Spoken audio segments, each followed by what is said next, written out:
Honorable Minister, sir, distinguished ladies and gentlemen, I think we'll do more with one goodwill message, and that is from Mr. Oyesola James of UNEP. Okay, may I invite the UNEP representative to please come forward to deliver his goodwill message. A round of applause for him as he comes on board.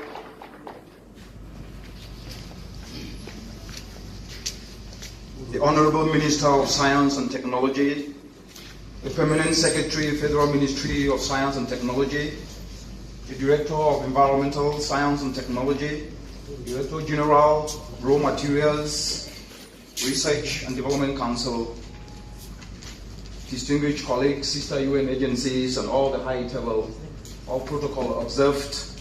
Accept greetings from the Executive Director of the UN Environment, Mr. Eric Solheim.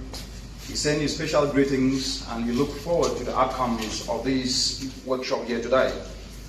Honorable Minister, I would like to start off with an African proverb, which goes that when the baby grows, the crying changes.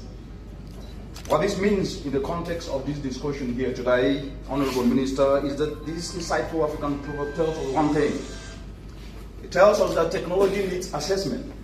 In Nigeria has come of age, and a different cry now needs to be heard.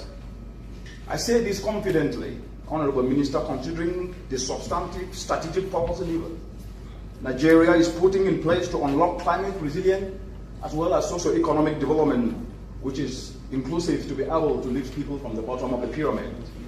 From the ratification of the nationally determined contribution, with which Nigeria have already ratified, to being the first country in the entire African continent to float a green bond on pioneering the novel area of risk-sharing facilities, or lighting the way towards innovative finance in the continent is quite very impressive.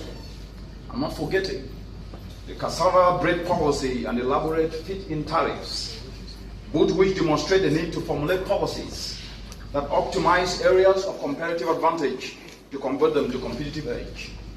Honorable Minister, distinguished colleagues, ladies and gentlemen, with this background, Nigeria's approach to the technology needs assessment cannot be in conventional sense that consider this as a silo.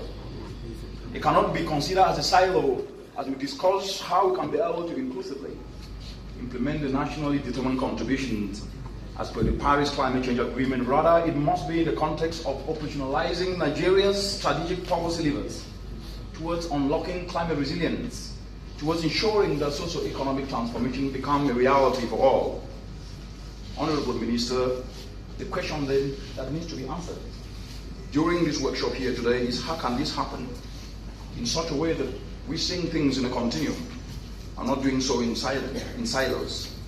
The urgency of this paradigm shift is how we approach the technology needs assessment, not only in Nigeria but across the African continent, is best summed up in an enlightening African proverb, which goes thus that he who earns calamity is with his family. As we're speaking today, the calamity of economic stagnation and climate vulnerability is shared by all, regardless of discipline, regardless of profession, regardless of domain, regardless of sector. And that means that we must be able to devise solutions to address the challenges of climate change in the continent, challenges that sometimes are humbling but also inspiring. As we're speaking today, if you take Nigeria, for example, while 1.2 million French people joined the pool of job seekers in just one quarter of 2017, another 1.6 million who were in full-time employment lost their jobs in the same period. This presented a challenge, but the challenge also shows that the implication is for more jobs to be created. That's 2.8 jobs per quarter, which translates to about 11 million jobs for each year. And this calls for the urgency to be able to see technology as an enabler, as a solution, because as we're speaking today, when you look at the entire continent, and if you look well into Nigeria right here, Nigeria post-harvest losses top $9 billion US each and every year, translating not only to food loss, but also income, also job opportunities. And if you're talking of climate change, which is already the elephant in the room, with projections year after year showing that economies in the African continent will be shrink by 75%. And right here in Nigeria, climate change is projected to cause between 6 to 30% of the gross domestic product, translating to over 460 billion losses.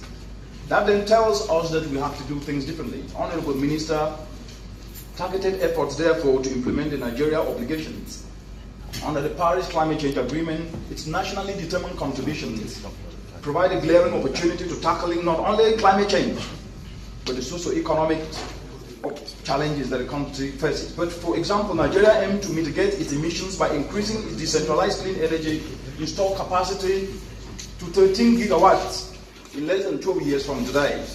The country also aims to scale up use of climate-smart agricultural approaches.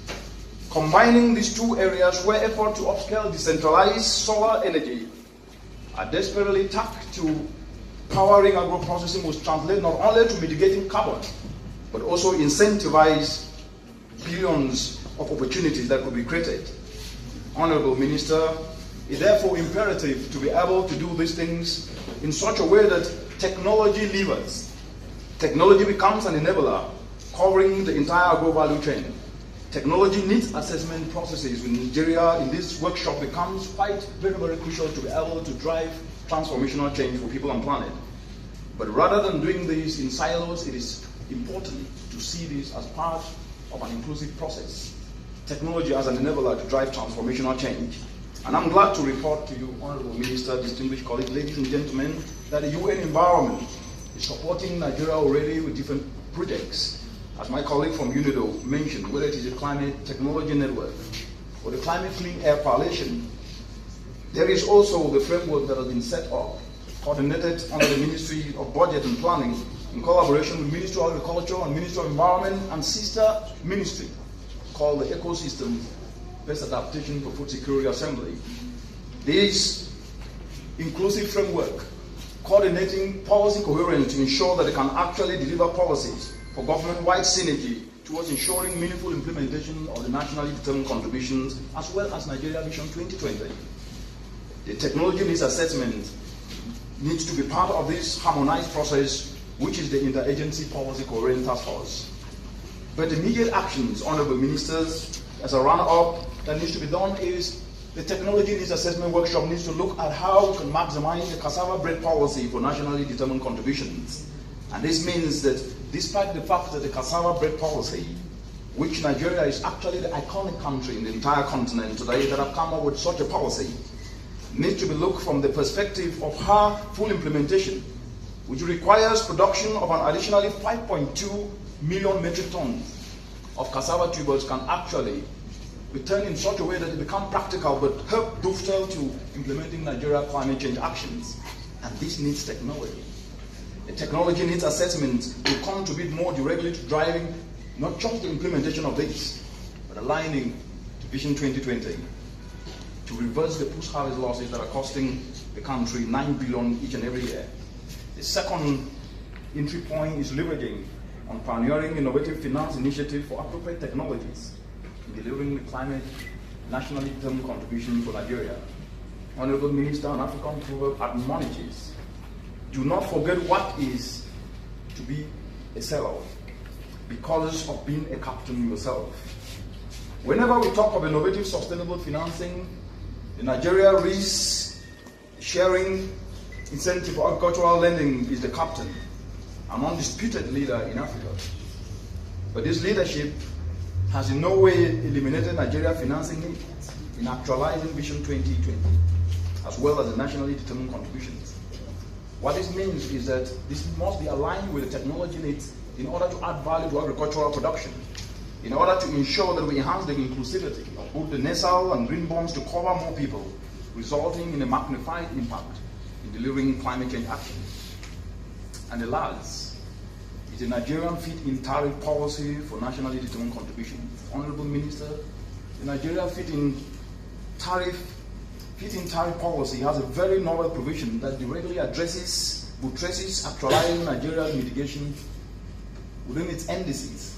It obligates electricity contribution companies to source at least